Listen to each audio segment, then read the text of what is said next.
Hi, I'm putting this video together on how to network effectively.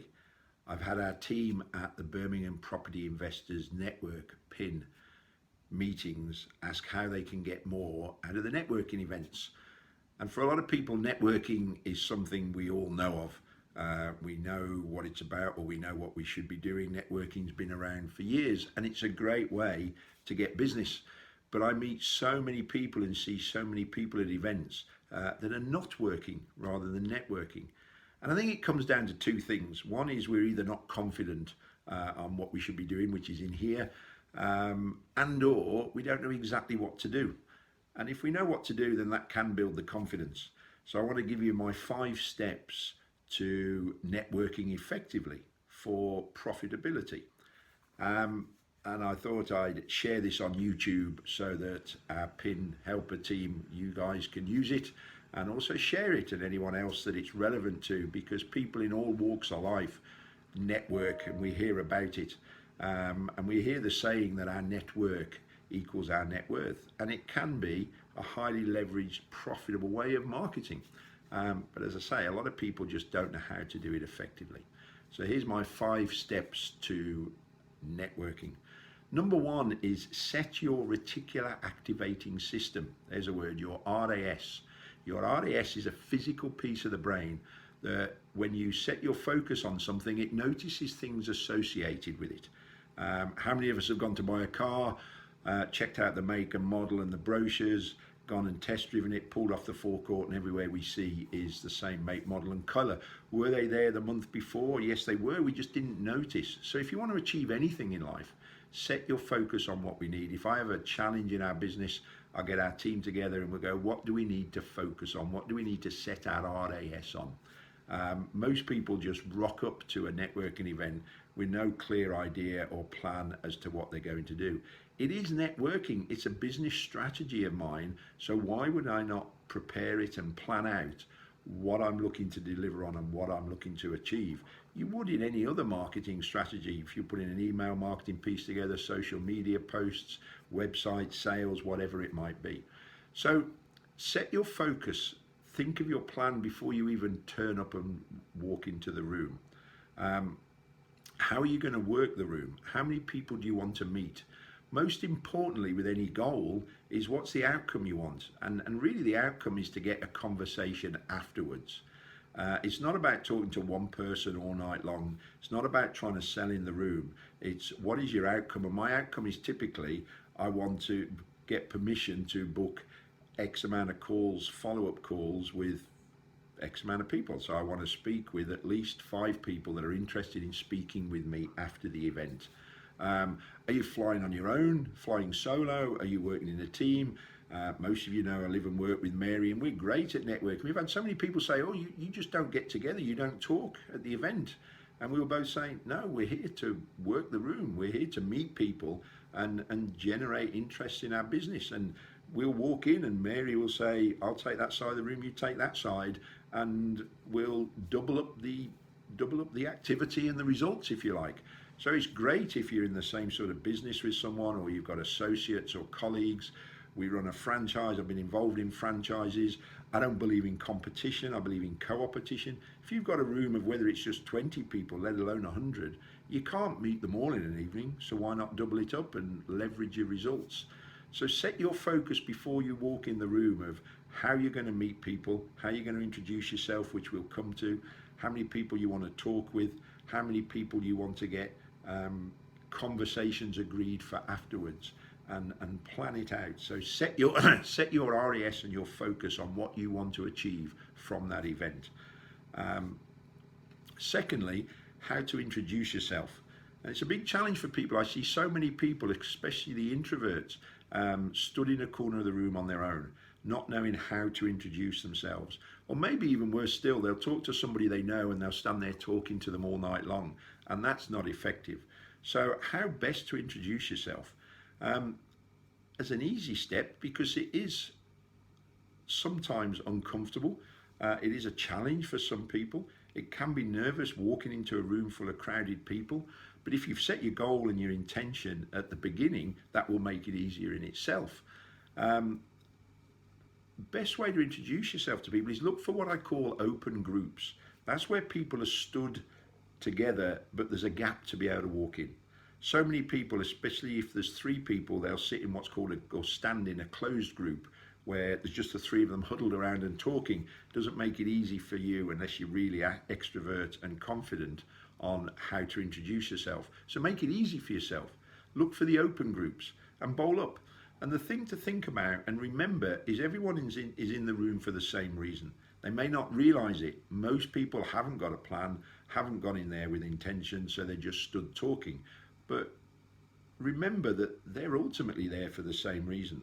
And commonly and ultimately, most of them have got the same stuff going on. They're not confident on how to go and talk to people. So there is nothing wrong with just walking up. I will walk up to an open group and I'll stand there, and sooner rather than later, someone will look at you and you go, "Hi, I'm Andy," and just offer to shake hands with people, and then start the conversation.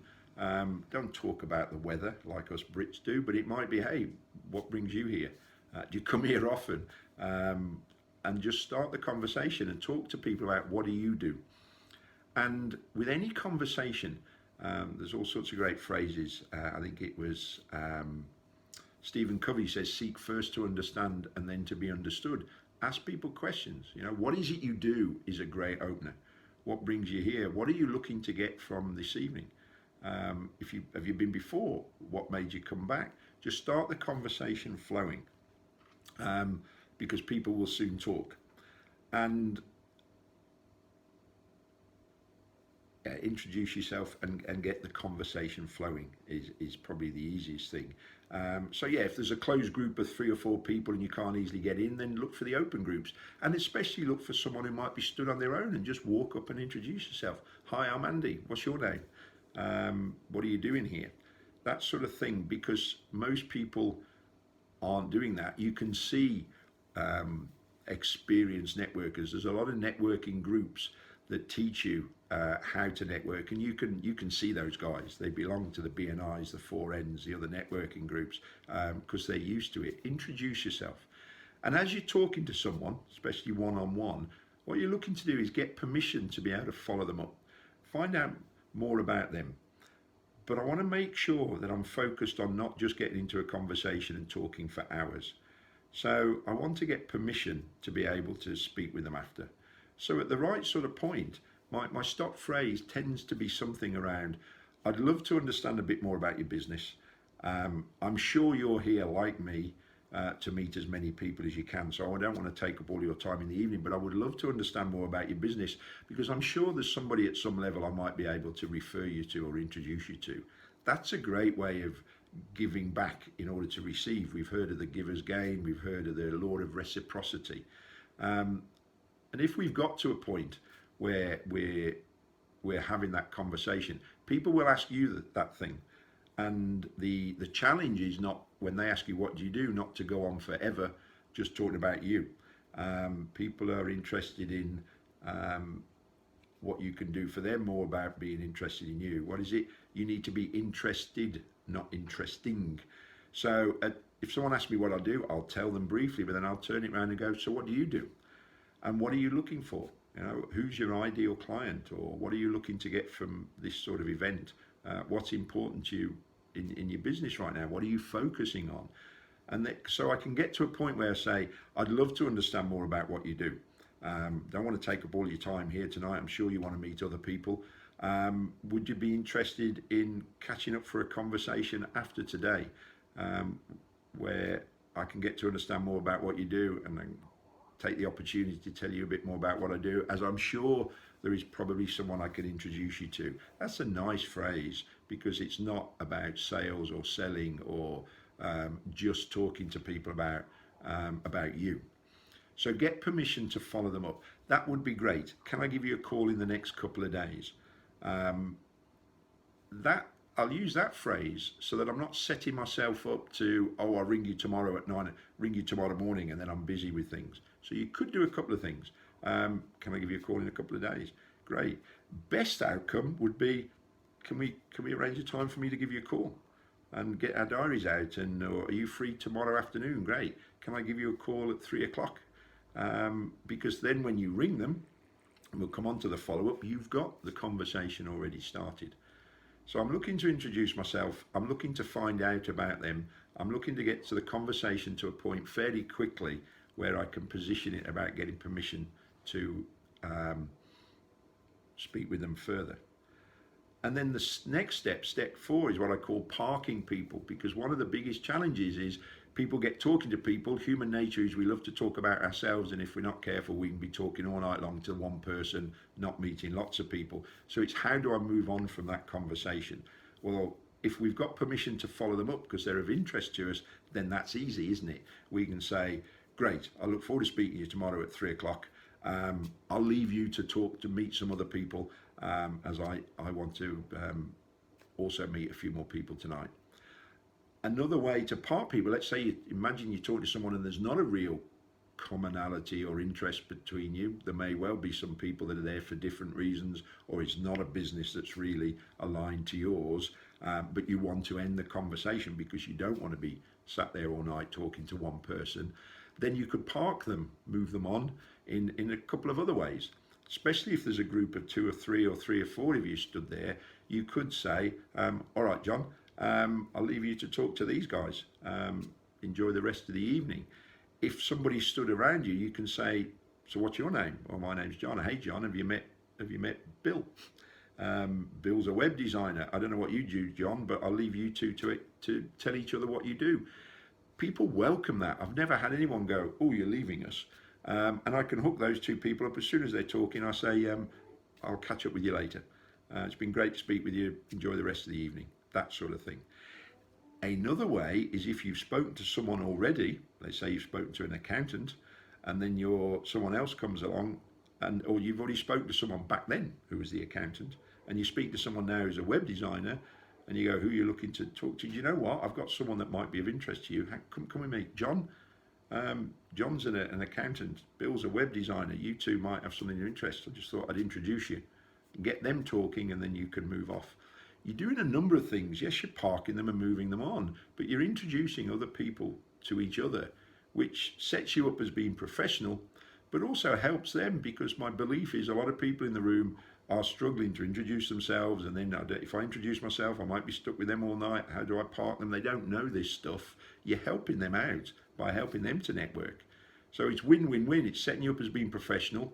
They're thanking you for it internally because you've introduced them to someone else. They're not sat on their own. They're not stood in a conversation they may not want to be.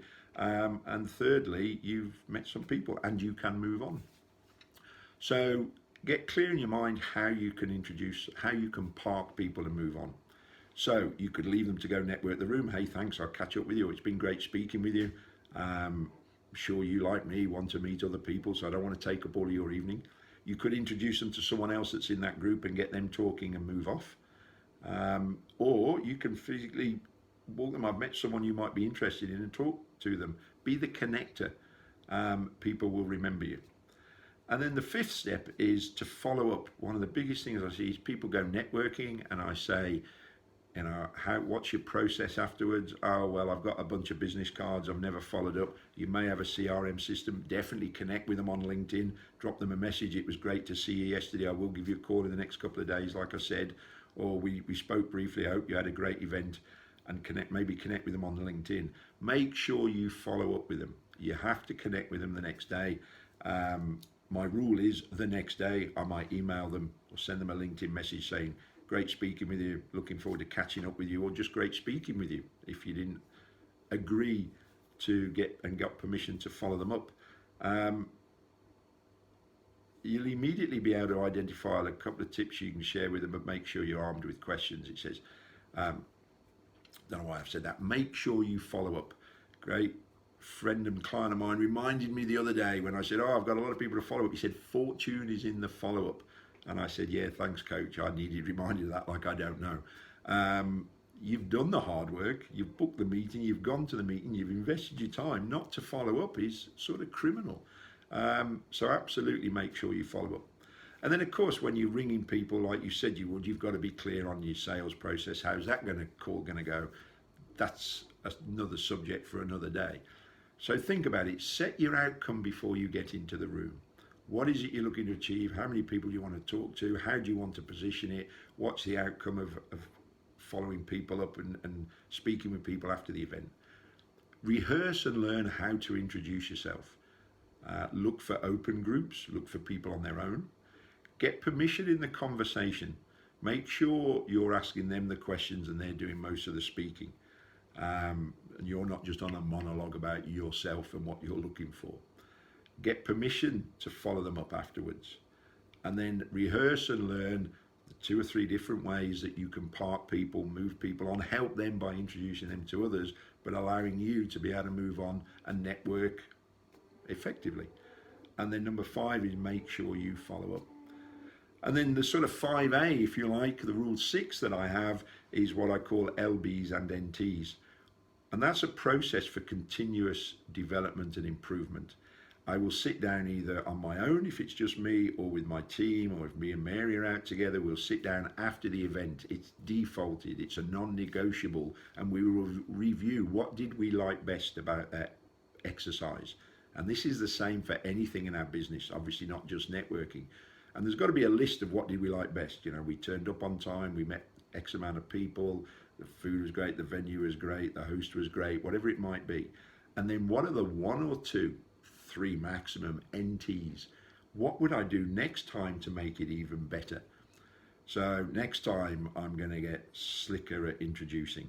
Next time I'm going to park people more effectively, whatever it might be. Because if you then, before the next event, when you're setting your RAS, going through your old NTs, saying I'm going to make sure I definitely do that, you're going to get continuous better results.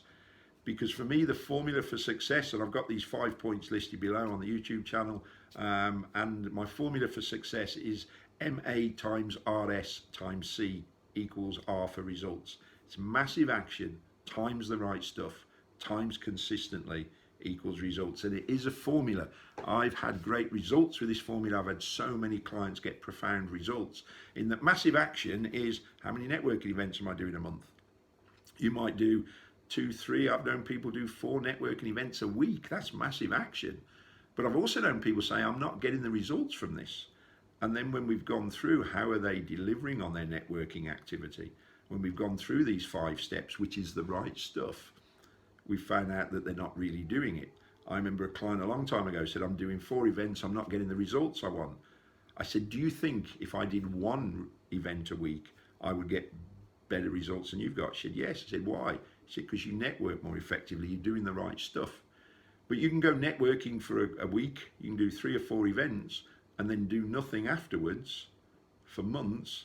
Could be massive action times the right stuff, but if your consistency is 0, your results will be 0. So it's a formula across those 3 things: massive action times the right stuff times consistently. So if you're not getting the results you want at any point, whether that's in your networking, business, property, personal lives, have a look at what do I need to do? Do I need to be doing more networking? I would probably suggest a lot of the time, do I need to be honing the right stuff so I'm networking effectively? And am I doing it consistently enough? Because you follow those 3 things, you will get the results. And actually, I've mentioned LinkedIn. It's a conversation for another time. Happy to talk to anybody about that. Because for me, people get hung up over LinkedIn. LinkedIn is just at one level an online networking tool. So these 5 rules can apply in the same way to LinkedIn. So master, hone, develop, focusing on those 5 steps to effective networking, and let me know what extra business you get. Trust that's been of help. Go take massive action of the right stuff consistently, and speak soon.